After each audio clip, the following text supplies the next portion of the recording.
حضرت سیدنا امیر المومنین عثمان بن عفان رضی اللہ تعالیٰ عنہ کے فضائل تو بہت زیادہ ہیں.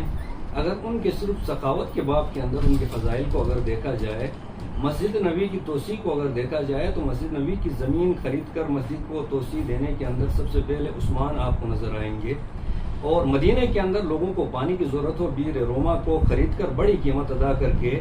لوگوں کی پیاس بجھانے کے لیے سب سے پہلے عثمان بن عفان آپ کو نظر آئیں گے. جنت البقیع کے اندر قبروں کے لیے اگر زمین کی تنگی ہوتی ہے، ایک بڑے قیمتی باغ کو خرید کر لوگوں کی ضرورت کے لیے جنت البقیع کی توسیع دینے کے اندر عثمان بن عفان آپ کو نظر آئیں گے. اور جیش الاسرہ، غزوہ تبوک، جہاں پر لوگ فاقے کے اندر، کاج سالی کے اندر شکار تھے، لوگ پتے کھانے کے مجبور تھے، اگر اس حالت کے اندر جنگ کے لیے 700 اونٹ، ماساز و سامان مجاہدین کے لیے فراہم کرنا، اس کے اندر عثمان بن عفان نظر آئیں گے. جہاں پر میرے محبوب صلی اللہ علیہ وسلم نے فرمایا ما ضر عثمان ما عمل بعد هذا اليوم، آج کے بعد عثمان جو بھی کرے گا اس کا عمل اس کو نقصان نہیں پہنچائے گا.